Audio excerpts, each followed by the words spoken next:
지난주에 우리는 에베소서에 대한 BRI, 그러니까 백그라운드, 기초적인 배경에 대해서 함께 말씀을 나눴습니다.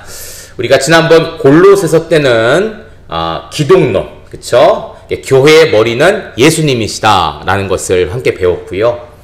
에베소서는 이제 교회론이죠. 세상에 충만한 것은 바로 교회다. 그리고 그 교회의 머리는 예수님이다 라는 사실을 통해서 에베소서와 골로새서를 함께 봐야 된다. 쌍둥이 말씀이다 라는 말씀을 드렸습니다.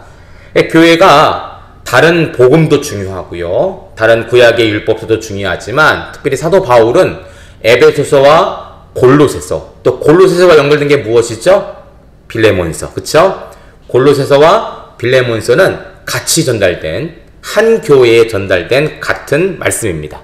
그러니까 이렇게 빌레몬서, 골로새서, 에베소서, 다른 서신서도 마찬가지이지만 교회가 건강해지기 위해서는 이러한 교회론에 관한 것, 기독론에 관한 것, 교회는 무엇인가, 그 교회의 머리신 예수님은 어떠한 분이신가, 이것을 잘 공부하고 연구하고 실천할 때 그 교회는 건강해질 수 있다는 사실이에요.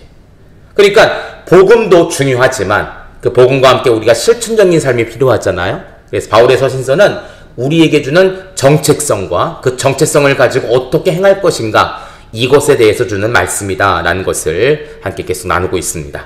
우리가 이제 빌레몬서, 또 이제 골로새서, 에베소서, 이 다음엔 빌립보서를 나갈 거고요. 그 다음에 디모데 전후, 그 다음에 디도서, 그 다음에 갈라디아서, 그리고 또 데살로니가 전후서, 이렇게 쭉 바울 서신을 계속해서 살펴볼 텐데, 여러분 정말 귀중한 시간입니다. 네, 제가 강의를 잘해서 귀중한 게 아니라 이게 성경을 그냥 조각조각 읽는 것이 아니라 앞에부터 쭉 읽어가면서 여기에 대한 배경과 이 말씀을 통해서 주는 어떠한 주제가 무엇인가, 이 성경을 읽는 원독자들에게 주는 의미는 무엇인가, 이것을 생각하면서 성경을 보는 것은 참 대단한 시간인 것 같아요. 여러분들 끊임없이 빠짐없이 잘 한번 이렇게 참석해 보시기를 바랍니다.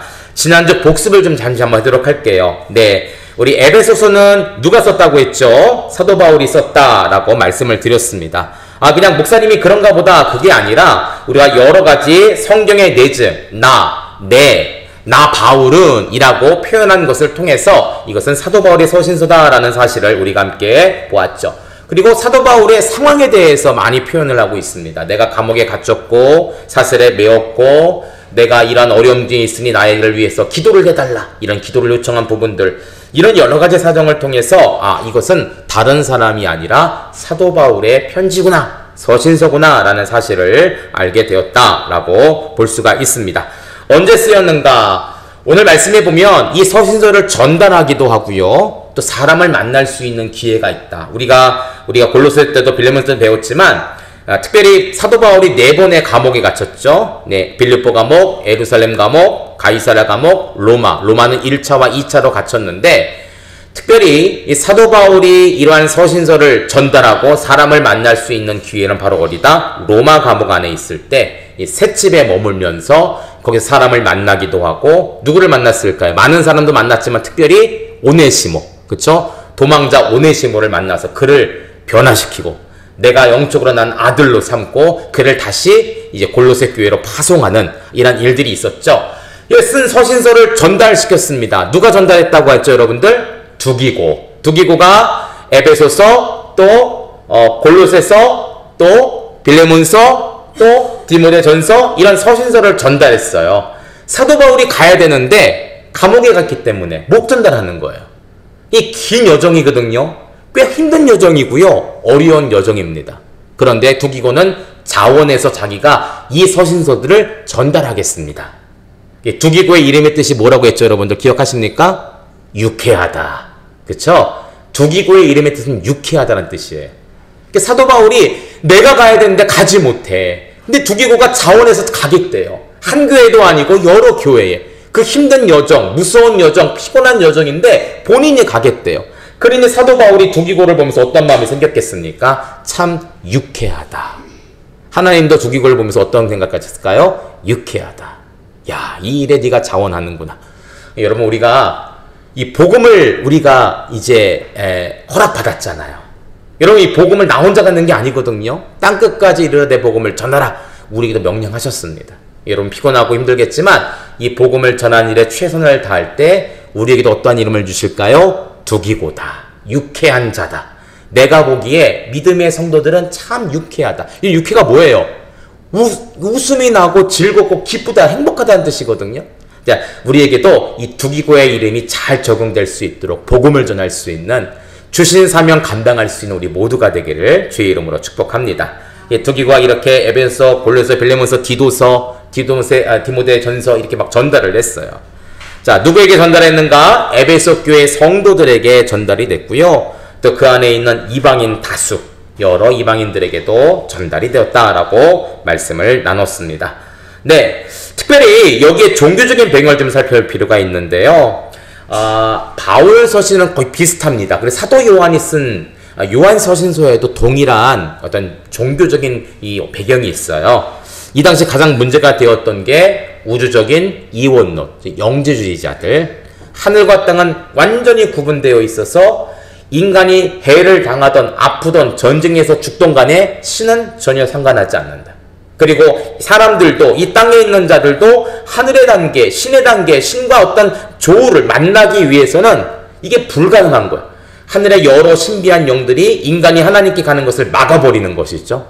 그래서 소수의 사람들에게, 이 사람들 어떤 사람들이냐면 금욕을 하거나, 또는 천사를 숭배하거나 이런 극히 소수의 사람들에게만 주어지는 그런 길이다. 이렇게 믿고 있던 것이 바로 그 당시 영주주의자인데 사도 바울은 예수님의 복음을 통해 그 모든 것을 깨부셨죠. 그렇죠? 하나님은 인간 세계에 전혀 상관없는 분이 아니라 얼마나 사랑하신지 누구까지 보내줬어요? 아들까지 보내신 분이다. 아들까지 보내신 분이다. 영주주의자들은요, 땅의 것은 무조건 나쁘다고 봅니다. 특별히 육적인 것, 육은 굉장히 더러운 것이라 생각을 해요. 그런데 신이 이 땅에 오셔서 인간의 몸을 입고 오셨다? 이걸 굉장히 믿을 수가 없었던 거예요. 그러나 하나님은 복음, 예수님을 통해서 그 모든 것을 깨부셨죠. 가능하다라고 하신 거예요.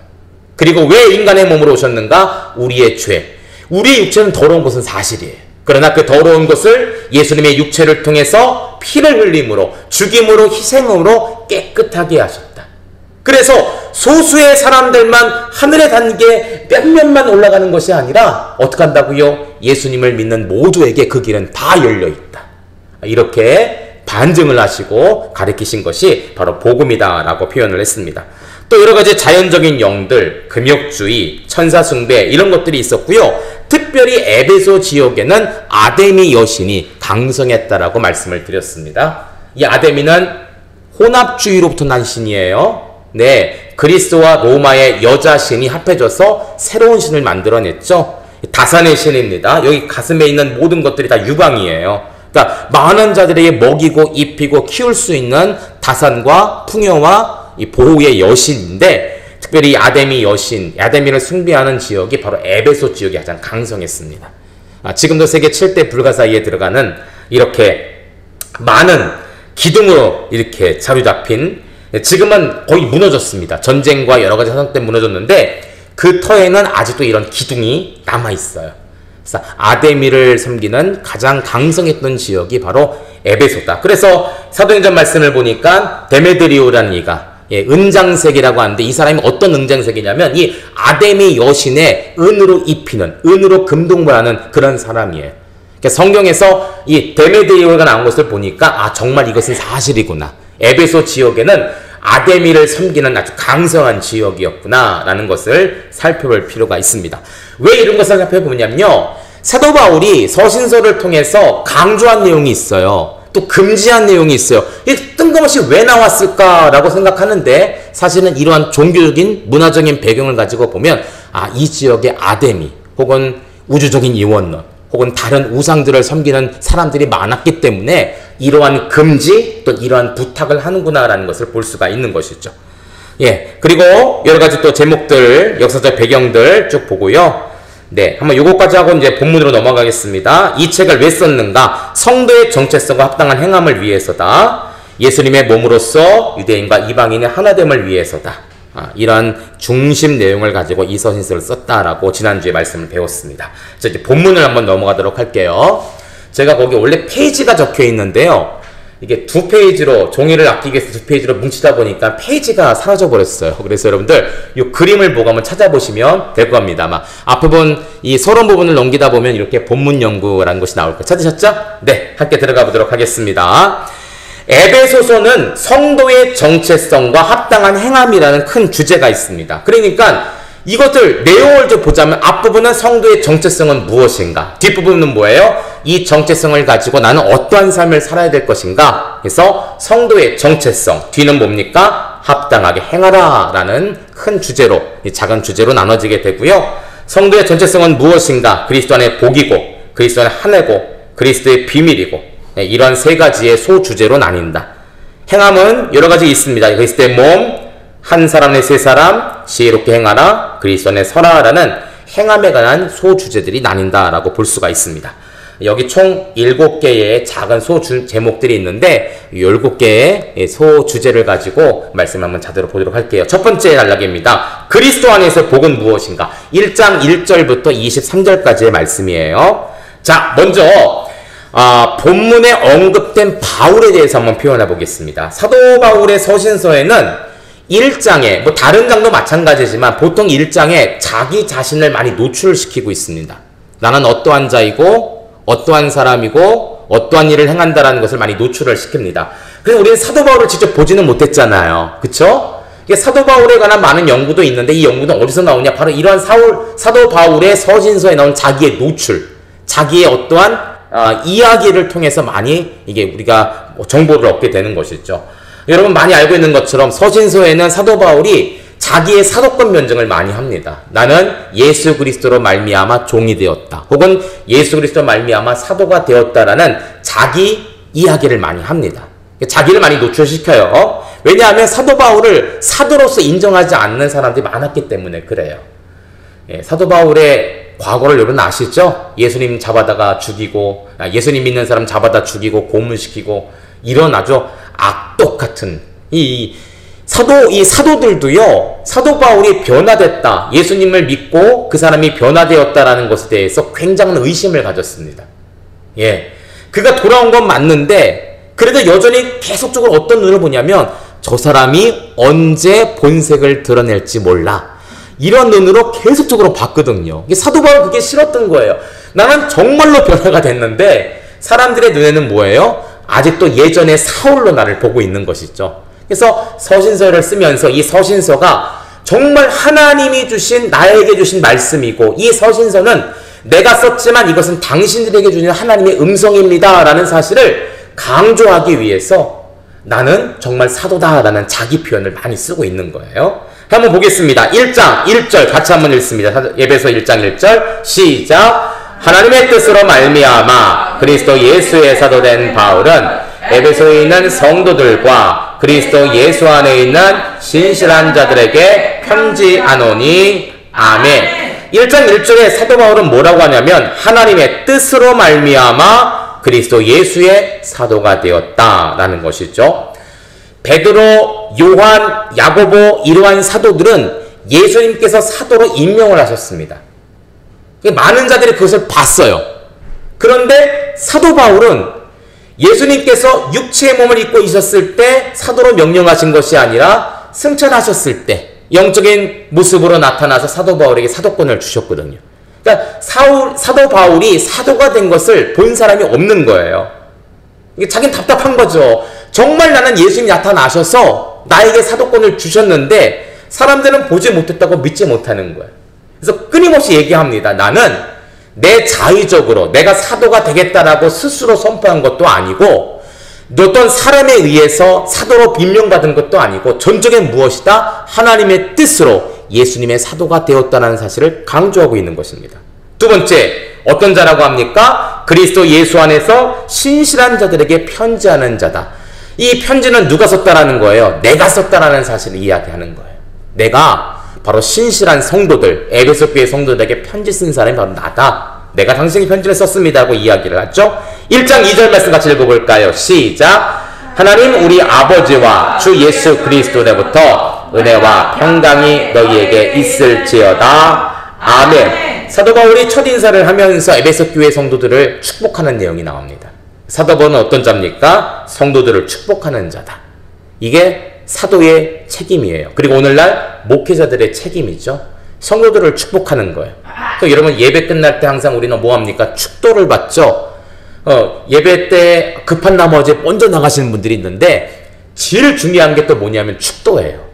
설교도 중요하고 헌금도 중요하고 또 봉사도 중요하고 찬양도 중요하지만 예배 가운데 가장 중요한 것은 또 축도다. 왜냐하면 목회자가 사도적인 권위를 가지고 또 구약으로 보자면 제사장의 권위를 가지고 성도들을 성부와 성자와 성령의 이름으로 축복을 하는 것이거든요. 그렇죠? 민수기 6장 7장 말씀처럼 하나님께서 그 얼굴을 드시고 얼굴을 보이시고 이렇게 축복하는 내용이 목회자의 축도 가운데 있습니다. 여러분은 맨날 목사님 축도는 똑같아 이제는 그러면서 어떤 분은 지금은 시방은 이러는데 똑같다라고 생각하지만 사실 그 뭐냐면 하나님의 이름 성부와 성자와 성령의 거룩한 이름을 가지고 성도들을 축복하는 아주 중요한 기도문이라는 거예요. 그 시간만큼은 하나님의 은혜가 하나님의 축복이 목회자의 손을 통해서 목회자의 축복 기도를 통해서 성도들에게 전달이 되는 것이죠. 여러분 축도는 반드시 받으셔야 됩니다. 왜냐하면 이런 일을 하는 자가 목회자이기 때문에 그래요. 사도 바울은 성도들을 축복하는 자다라고 말하고 있습니다. 또 1장 15절 같이 한번 읽어볼까요? 시작. 이로 말미암아 주 예수 안에서 너의 믿음과 모든 성도를 향한 사랑을 나도 듣고 아멘. 사도 바울은 어떤 사람이냐면 성도들의 믿음과 성도를 향한 사랑의 소식을 듣는 사람이다. 듣는 사람이다. 그쵸? 전혀 성도들과 단절돼서 뭐 성도들이 아프던 힘들던 어렵던 전혀 상관이 이게 아니라 늘 귀가 열려서 여러분 귀가 열렸다는 게 뭡니까? 마음이 향한다는 것이죠. 성도들을 향해 마음이 있는 자들이에요. 성도들을 향해 늘 기억하는 자, 성도들을 향해 늘 생각하는 자.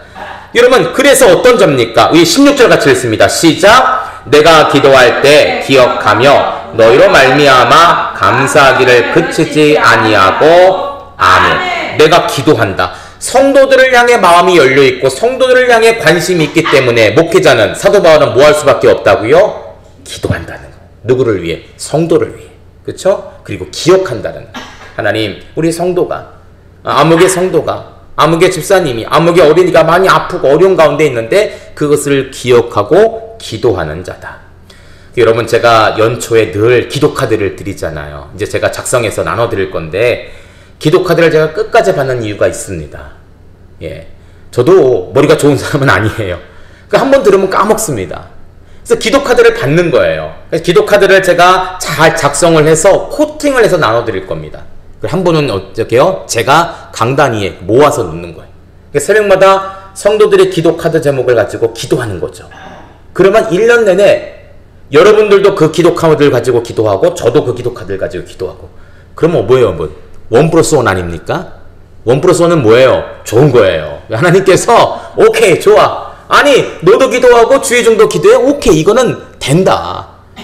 좀 이런 간증이 좀 있습니다. 제 간증은 아닌데요.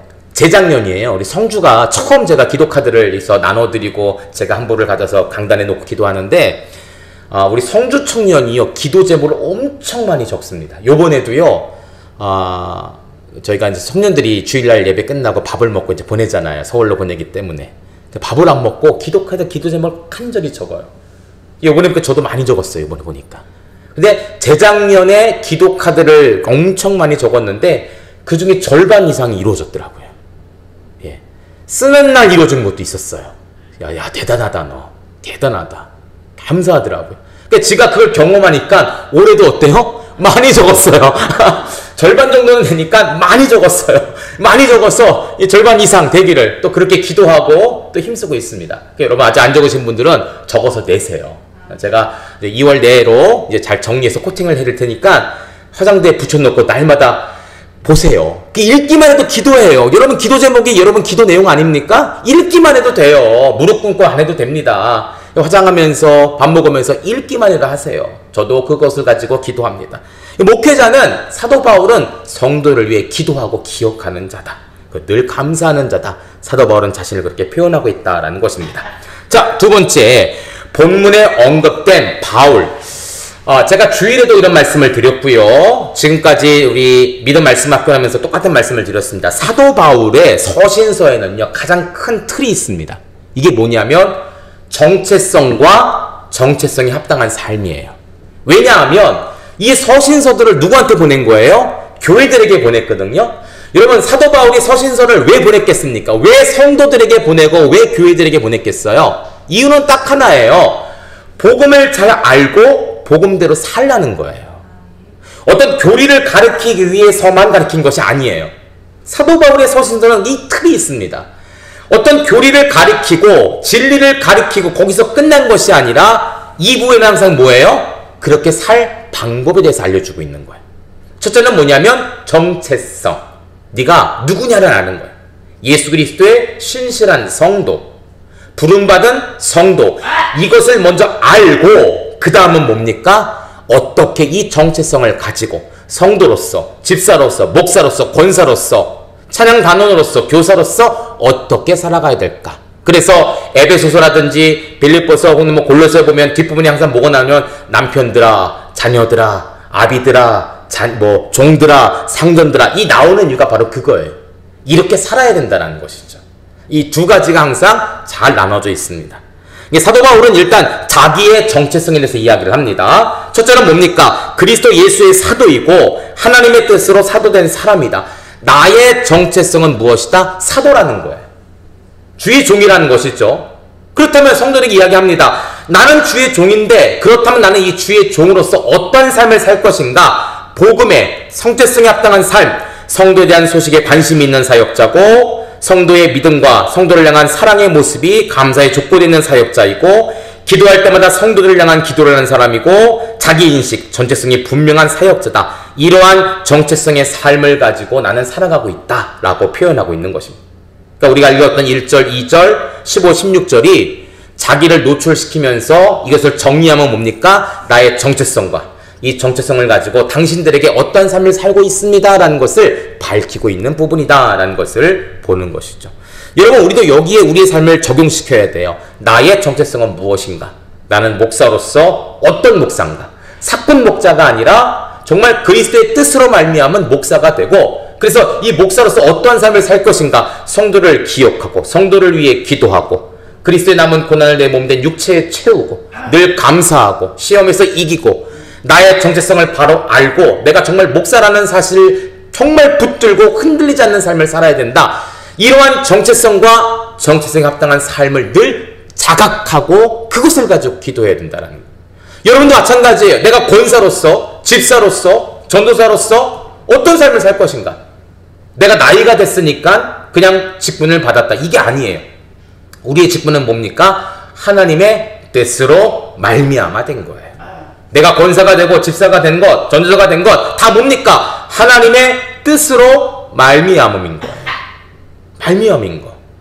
그러면 하나님의 뜻으로 말미암아 내가 부름을 받았기 때문에 어떤 삶을 살까요? 권사로서, 집사로서, 전도사로서 내가 성도를 사랑하고 그리스도의 몸된 고난을 내 육체에 채우고 오늘 말씀처럼 기도할 때마다 성도들을 위해 기도하는 사람.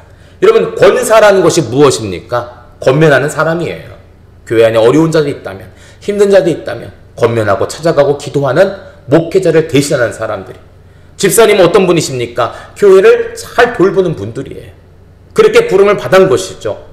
그렇죠? 그래서 모든 직분자들이 한 마음을 가지고 기도하고 성도들 위해 있을 때 이런 자각하는 마음, 정체성을 가지고 실천하는 마음이 있을 때 그 교회는 건강해질 수 있다는 거예요. 아, 내가 오늘 권사 직분 받았으니까 이제 봉사 끝. 집사님들 열심히 하셔. 이게 아니란 거죠. 그렇죠? 아, 내가 이제 안수 받았으니까 전도사님 운전 많이 해야 될 것 같아. 이렇게 아니라는 거예요. 그럴수록 더 정체성에 합당한 삶을 살아라 라고 사도 바울은 이야기하고 있다는 것이죠. 여러분 한번 생각해 볼게요. 나의 직분과 사명의 정체성을 한번 잘 점검해 봤으면 좋겠어요. 아침마다 새벽마다 기도하시잖아요.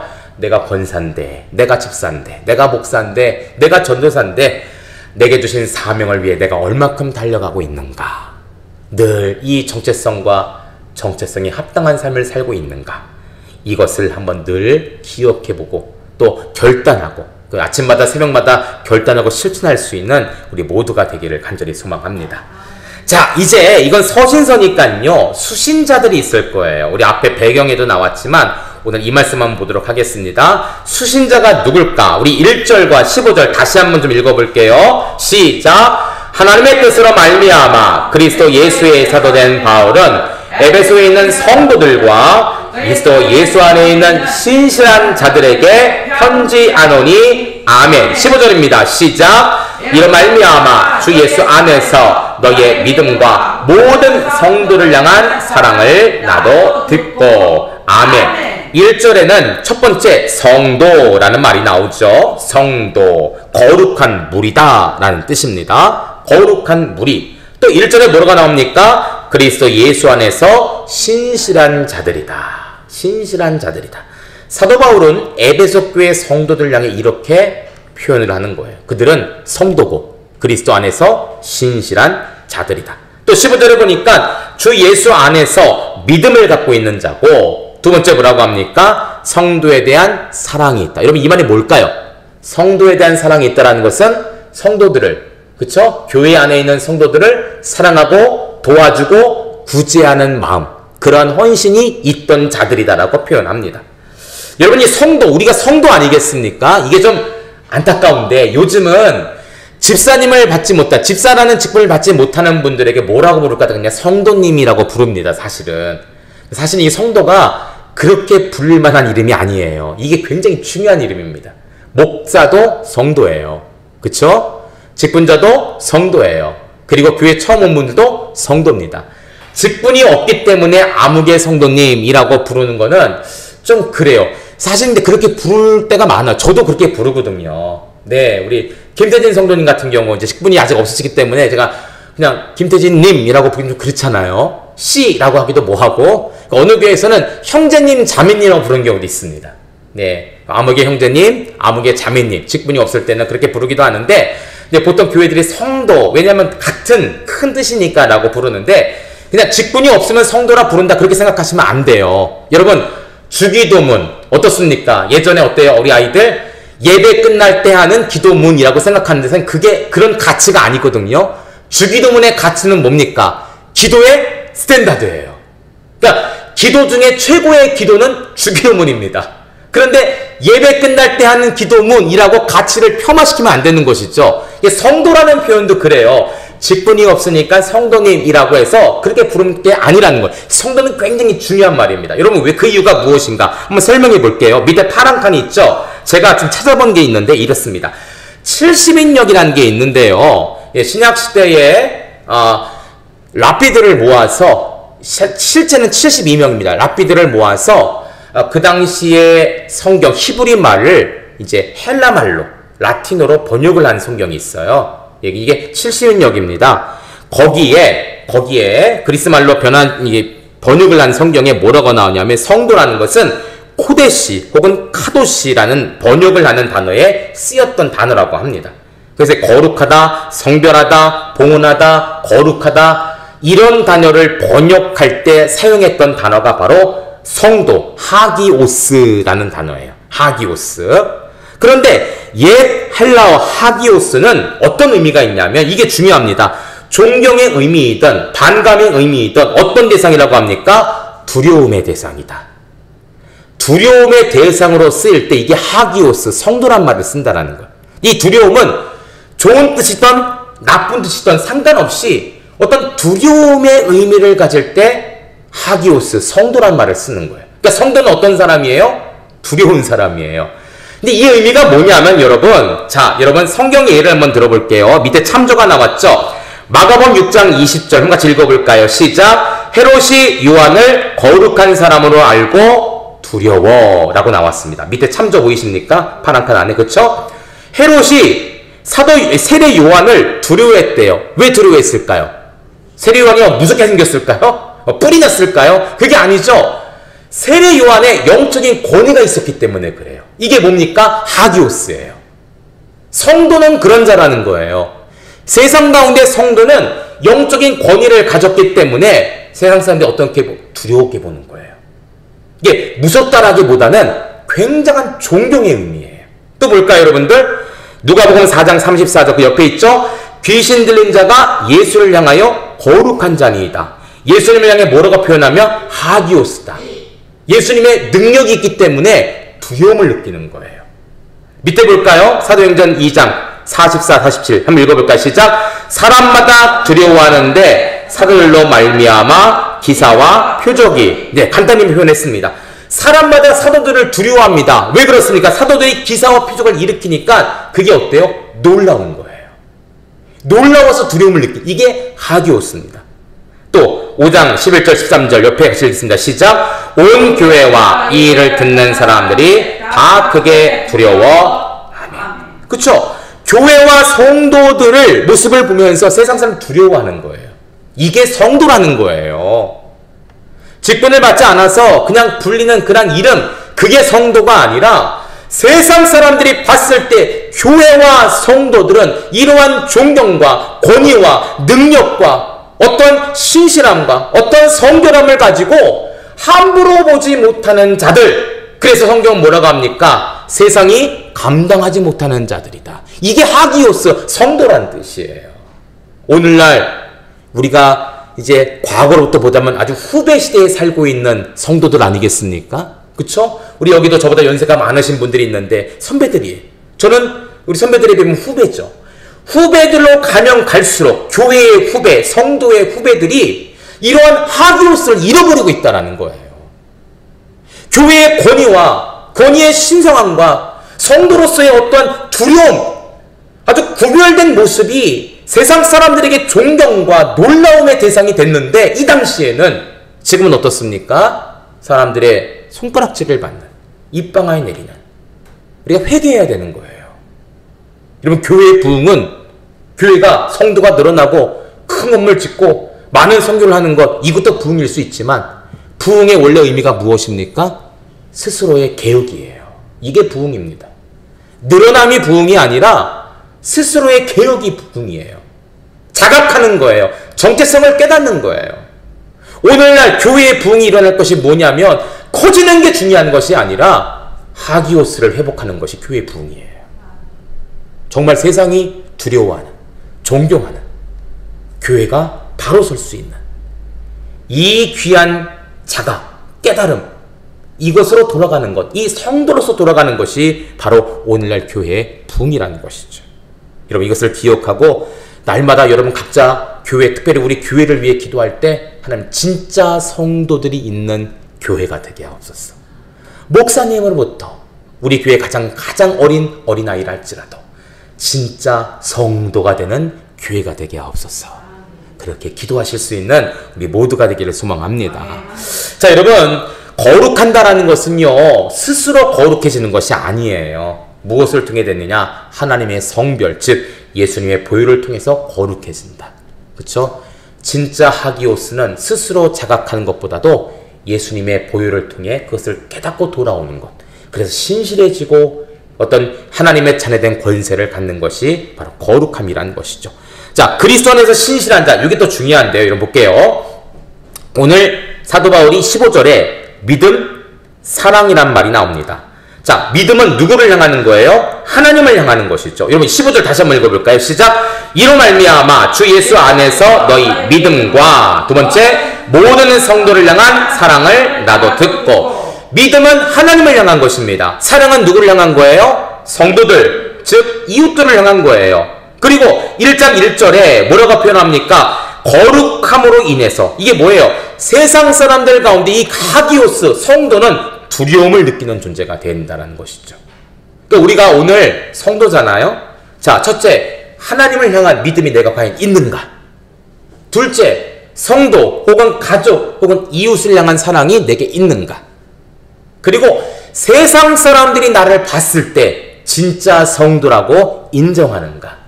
이 세 가지를 늘 깨달을 수 있어야 된다는 거예요. 사도 바울은 에베소 교회에게 이것을 이야기합니다. 성도들에게 너희의 진실한 믿음, 그리고 이웃과 성도들 향한 사랑, 그리고 안 믿는 자들이, 세상에 있는 자들이 너희 교회를, 에베소 교회 성도들을 두려워하는 신실한 성도로 여기고 있는가? 이것을 한번 깨달아 보라는 것이죠. 에베소 교회는 이것을 잘 지켰던 것 같아요. 그래서 사도 바울이 이렇게 칭찬하고 있는 것 아니겠습니까? 우리도 이러한 칭찬을 받는 교회가 되었으면 좋겠다 하는 생각을 하게 됩니다. 자, 우리 넘어가도록 할게요. 1장 1절부터 23절 가운데 자주 반복되는 표현이 있습니다. 오늘 1장을 읽었는데 여러분 혹시 읽으면서 요 단어가 많이 나오는데 라는 것을 깨달으셨는지 모르겠어요. 그냥 읽으셨죠? 근데 읽다 보면요 자주 반복되는 단어가 나와요. 그게 뭐냐면 안에서라는 단어입니다. 한번 볼까요? 몇 가지만 찾아볼게요. 1장 3절 같이 읽겠습니다. 시작! 찬송하리로다 하나님 곧 우리 주 예수 그리스도의 아버지께서 그리스도 안에서 하늘에 속한 모든 신령한 복을 우리에게 주시되 아멘. 이럴 때는 여러분 동그라미 치셔야 돼요. 여러분 성경을 깨끗하게 쓰시면 안 됩니다. 네, 많이 낙서도 하고 체크도 하고 동그라미 치셔야 돼요. 1장 3절에 안에서라고 나오죠. 또 4절 읽어볼게요. 시작! 곧 창세전에 그리스도 안에서 우리를 택하사 우리로 사랑 안에서 그 앞에 거룩하고 흠이 없게 하시려고 아멘. 또 볼까요? 7절 있습니다. 시작! 우리는 그리스도 안에서 그의 은혜의 풍성함을 따라 그의 피로 말미암아 속량 곧 죄사함을 받았느니라. 아멘. 9절입니다. 시작! 그 뜻의 비밀을 우리에게 알리신 것이요 그의 기뻐하심을 따라 그리스도 안에서 때가 찬 경륜을 위하여 예정하신 것이니. 아멘. 10절입니다. 하늘에 있는 것이나 땅에 있는 것이 다 그리스도 안에서 동일되게 하려 하심이라. 아멘. 15절입니다. 시작! 이로 말미암아 주 예수 안에서 너희 믿음과 모든 성도를 향한 사랑을 나도 듣고. 아멘. 20절입니다. 그의 능력이 그리스도 안에서 역사하사 죽은 자들 가운데서 다시 살리시고 하늘에서 자기의 오른편에 앉히사. 아멘. 그리스도 안에서, 그냥 안에서가 아니라 그리스도 혹은 예수 안에서라는 표현이 8번이 나옵니다. 8번. 그리고 그냥 그 안에서라는 표현이 3번, 11절과 13절에 나오고요. 사랑 안에서라는 표현이 1장 4절에 한 번 나와요. 사랑하시는 자 안에서가 1장 6절에 한 번 나옵니다. 네, 여러분 에베소서 안에서라는 단어가 총 33번이 사용됩니다. 옆에 자그마한 박스 보이십니까? 파란색 박스.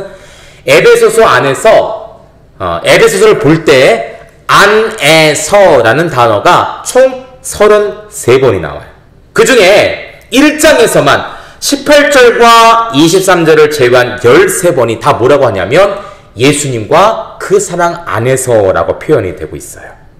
여러분 왜 사도 바울은 안에서라는 표현을 자주 하고 있는 것일까요? 인사말을 마치고 이제 본격적으로 뭔가를 수용해야 되는데 왜 안에서라는 표현을 자주 하고 있는 것일까요?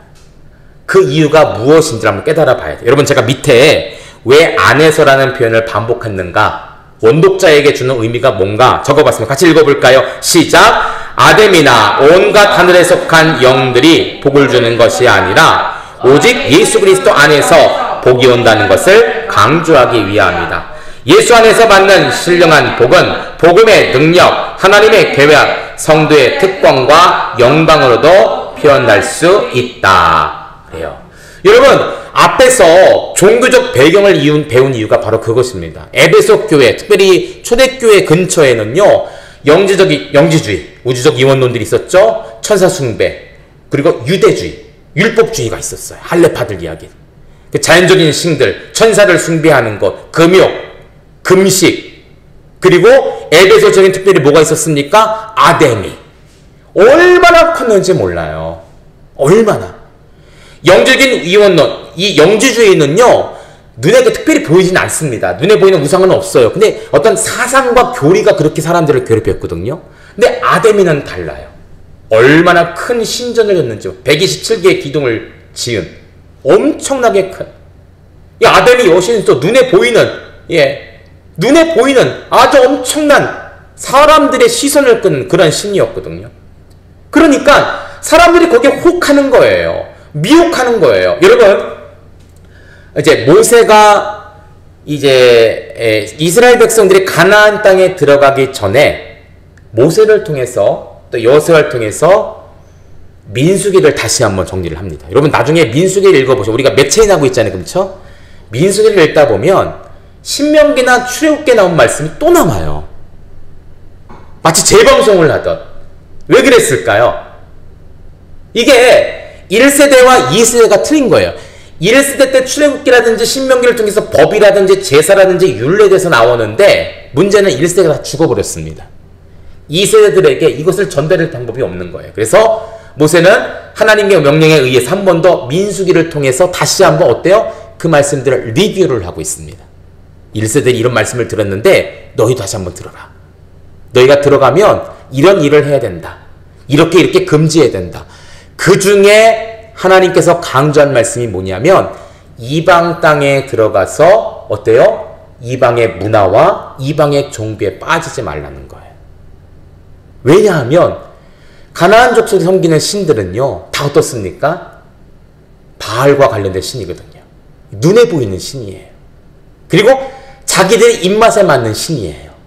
다 뭐냐면 다산, 축복, 농사, 비, 자기들의 사업, 자기들의 건강, 자기들의 번영과 관련된 신들이거든요.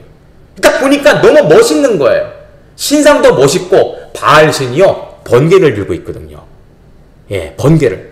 아세라는 마치 이 아데미 신처럼 다산, 아주 뭐랄까 넉넉한 풍요로운 그런 여자의 모습으로 표현되어 있거든요. 이 두 개 부부예요. 금술 좋은 부부가 다 이렇게 가나안 족속이 메소포타미아 민명의 그런 신을 이루어갖고 사람들에게 그렇게 많은 혼란을 주는 것이죠. 눈에 보이는 신을 보니까 사람들이 혹하는 거예요. 눈에 보이는 거니까. 에베소 척도 마찬가지예요. 아데미 신전이 얼마나 큰지 정말 수많은 사람들이 모여들었거든요.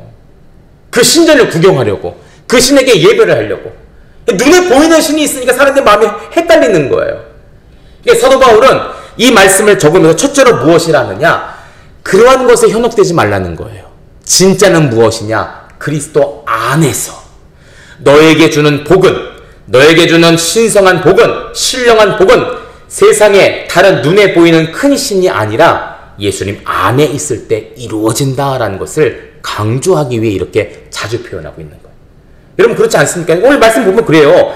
안 써도 되는데 사도 바울은 똑같이 그리스도 안에서, 예수 안에서라는 말을 20번이나 8번 이상 그렇게 반복을 하고 있어요. 계속 강조하는 거예요. 아데미가 아니야, 천사가 아니야, 율법이 아니야, 다 뭐예요? 그리스도 안에서다. 오늘날 교회 설교도 그렇습니다. 여러분 복음 설교, 예수님 설교를 해야 되는 이유가 뭐냐면 바로 이것 때문이에요. 목회자들이, 교회가 세상의 기복적인 복만 이야기하면 다 뭡니까? 그리스도 밖에서 복을 찾는 거예요. 그러니까 오늘날 회복돼야 될 설교가 뭐냐면 예수님 설교예요. 복음 설교예요. 우리가 이제 첫 줄을 제외한 두째 주부터 성도는 이라고 표현을 하고 있지 않습니까? 어떻게 살아야 되는가? 정체성에 관한 이야기, 정체성에 합당한 삶에 대해서 계속적으로 52주 제목이 다 똑같습니다. 성도는 한 다음에 그 뒤가 다른 거예요. 그 모든 것들이 다 무엇이냐? 예수 안에서예요. 복음 안에서예요. 성경 안에서예요. 성도는 예수님 안에 살아야 됩니다. 성도의 복도 예수님 안에서 이루어져야 돼요. 성도의 형통도 복음 안에서의 형통이에요. 그것을 놓치면 결국은 뭡니까? 다른 신, 세상 것에서 신을 찾는, 세상 것에서 복을 찾는 기복주의, 우상을 섬기는 것들과 똑같아진다는 것이죠. 그래서 오늘날 우리 교회와 성도들은 예수님 안에서 모든 것을 찾을 수 있어야 돼요. 다른 것이 아니라 예수 안에서, 복음 안에서, 십자가 안에서, 보혈 안에서 그 복을 찾을 수 있는 우리 모두가 되기를 주의 이름으로 축복합니다.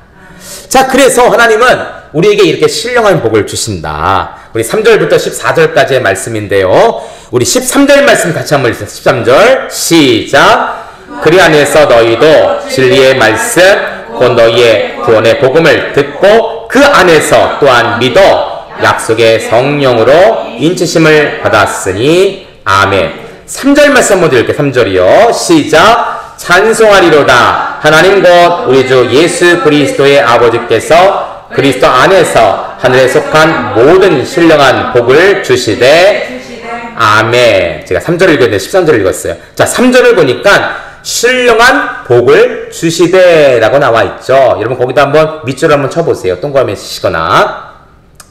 여러분 성경을 보면 3절에 동그라미 채워진 동그라미가 있고 어디까지 한 단락이냐면 14절까지 이렇게 단락을 나눠놨습니다. 여러분 성경을 보면 관주나 주성경을 보면 이렇게 나눠놨을 거예요. 3절부터 14절은 한 단락인데 원문상 이 3절부터 14절은 한 문장입니다. 우리는 3, 4, 5, 6 쭉 나눠져 있잖아요. 근데 성경 원어로 보면 이게 한 문장이에요. 그래서 주된 동사가 뭐냐면 3절에 나오는 복 주시되라는 거예요. 하나님께서 그리스도 안에서 신령한 복을 주셨어 라고 하면서 그 복이 뭐냐면 바로 4절부터 나오는 쭉 이런 복들이에요. 한 절입니다. 예, 성경원으로 본문팀이 재밌어요. 그럼 어떤 복을 주셨을까? 우리 4절 5절 같이 읽습니다. 시작. 곧 창세전에 그리스도 안에서 우리를 택하사 우리로 사랑 안에서 그 앞에 거룩하고 흠이 없게 하시려고 그 기쁘신 뜻대로 우리를 예정하사 예수 그리스도로 말미암아 자기의 아들들이 되게 하셨으니 아멘. 첫째로 신령한 복을 주셨는데 그 복은 무엇이냐면 우리를 거룩하게 하시려고 어떻게 하셨다고요? 아들이 되게 하셨다. 우리가 하나님의 아들 된 이유가 뭡니까? 그의 거룩함을 위해서요. 내가 거룩하니 너희도 거룩하라. 너희가 거룩하게 해서 첫째로 뭐예요? 너희가 하나님의 자녀가 된다는 것이죠. 그렇죠? 이것이 우리에게 주신 신령한 복 첫째다. 두 번째 7절과 14절 같이 한번 읽어볼게요. 시작. 우리는 그리스도 안에서 그의 은혜의 풍성함을 따라 그의 피로 말미암아 속량 곧 죄사함을 받았느니라. 14절. 이는 우리의 기업의 보증이 되사 그 얻으신 것을 속량하시고 그의 영광을 찬송하게 하려 하심이라. 아멘. 7절과 14절에 뭐가 나옵니까? 구속, 죄사함, 속량이란 단어가 나오죠. 그쵸? 이게 우리에게 주신 두 번째 복이에요. 첫째는 우리를 거룩하게 하시기에 아들 되게 하셨고 두 번째는 뭐냐면 우리를 구속하시고 죄사함을 주셨다. 세 번째 9절 읽습니다. 시작. 그 뜻의 비밀을 우리에게 알리신 것이요 그의 기뻐하심을 따라 그리스도 안에서 때가 찬 경륜을 위하여 예정하신 것이니 아멘. 9절에는 어떤 뜻이냐면 우리에게 그 비밀을 알려주신다라는 것이죠. 그렇죠? 그 비밀을 알려주신다. 비밀을 맡은 자답게 표현하신다는 거죠. 11절 읽습니다. 시작. 모든 일을 그의 뜻의 결정대로 일하신 이의 계획을 따라 우리가 예정을 입어 그 안에서 기업이 되었으니 아멘. 우리가 어떤 복을 얻느냐? 하나님의 기업이 된다. 기업이 뭡니까? 상속자라는 것이죠. 하나님의 기업, 하나님의 상속자가 된다. 13절 다시 한번 읽습니다. 시작. 성령으로 그 안에서 너희도 진리의 말씀 곧 너희의 구원의 복음을 듣고 그 안에서 또한 믿어 약속의 성령으로 인치심을 받았으니 아멘. 성령의 인치심을 받는다. 이게 뭡니까? 성령의 인정을 받는다는 거예요. 성령의 보호를 받는다는 거예요. 또 14절엔 뭐냐면 기업의 보증이 되어 누가요? 성령님이 우리의 기업의 보증이 되사 속량 영원한 창고를 드린데 이건 흔들리지 않는 신앙을 갖게 한다라고 표현합니다.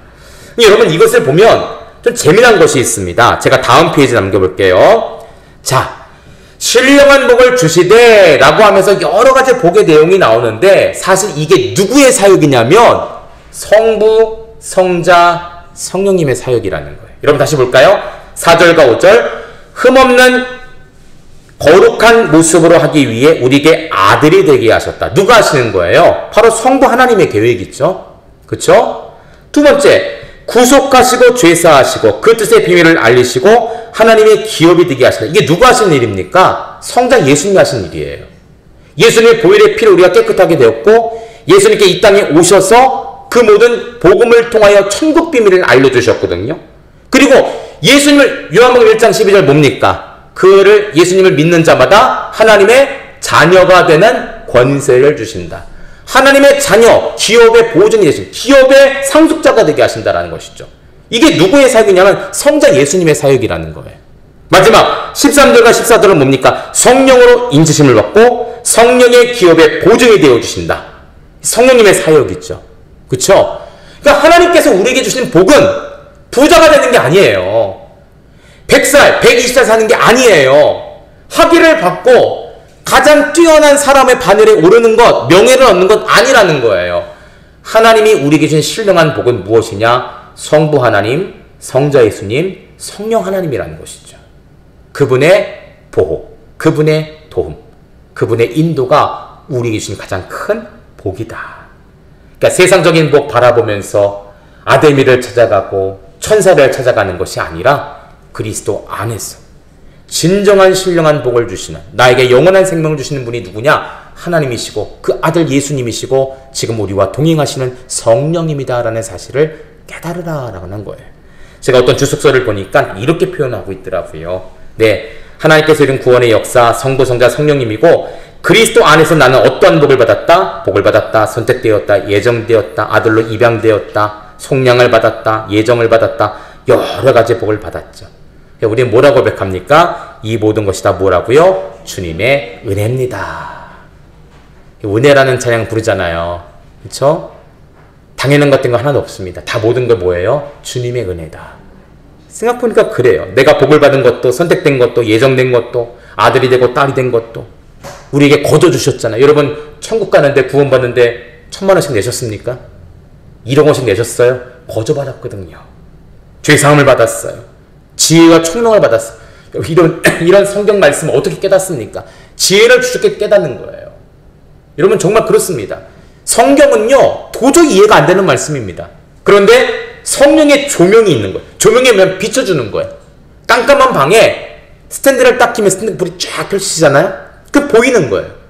성령님의 조명 때문에 이 말씀이 이해가 되는 거예요. 아니 어떻게 처녀가 아들을 낳아요? 아니 말씀은 어떻게 천지가 참 만들어져요? 아니 어떻게 도끼가 물에서 떠오릅니까? 아니 소리 질렀다고 어떻게 건물이 무너져요? 이해가 안 되거든요. 그런데 성령의 조명 안에서 이것이 다 어때요? 이해가 되는 거예요.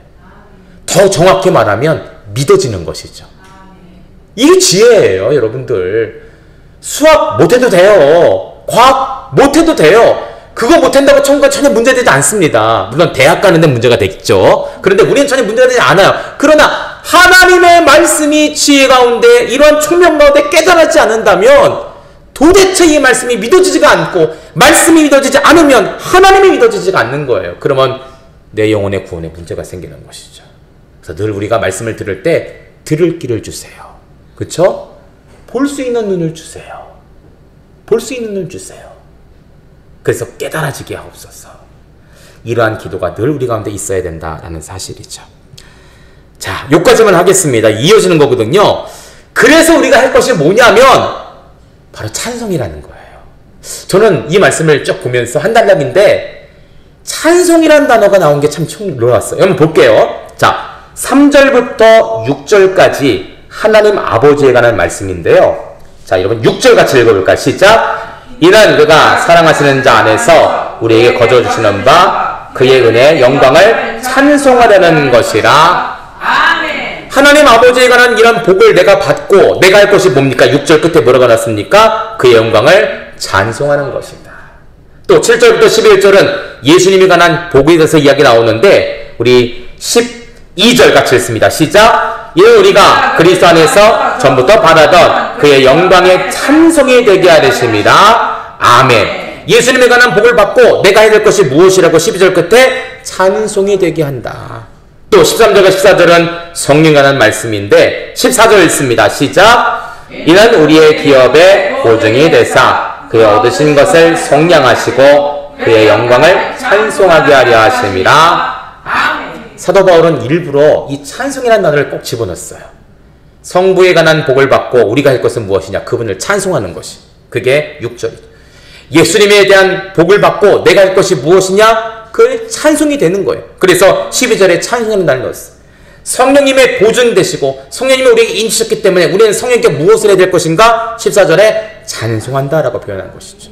우리의 찬송이 바로 이런 이유예요. 그냥 노래를 부르는 것이 아니라 하나님의 복, 예수님의 복, 성령님의 복, 이 복을 내가 거저 받았기 때문에 내가 그분을 찬송할 수밖에 없다는 것이죠. 우리의 찬송의 모습이 이렇게 복에 대한 화답으로, 감사로 바뀔 수 있는 귀한 시간들이 되시기를 주의 이름으로 축복합니다. 자, 이제 마치도록 할게요. 이 다음 주에 또 이 통일되기를 하시면 굉장히 중요한 말씀인데 다음 주에 뵈도록 하고요. 자, 오늘 이 말씀 가지고 함께 기도했으면 좋겠습니다. 우리가 신령한 복을 받았는데 과연 얼마큼 주님을 찬송하고 있나요? 사도 바울은 6절과 11절과 14절에 찬송이라는 단어를 반복적으로 꼭 집어넣어서 성도가 해야 될 고백이 무엇이다? 찬송이라고 표현하고 있어요. 이 모든 것이 주님의 은혜인데 이것을 고백하고 이것을 찬송하는 것이 성도의 마땅한 바라는 것이죠. 내가 받은 것 너무나 당연히 받지는 않았는가? 당연히 받고 그것을 잊어버리고 감사하지도 않고 고백하지도 않고 표현하지 않았던 우리의 모습이 아닌가 한번 생각해 봤으면 좋겠습니다. 그리고 주님을 늘 찬송할 수 있는, 감사의 고백으로 찬송할 수 있는 우리 모두가 되시기를 주의 이름으로 축복합니다.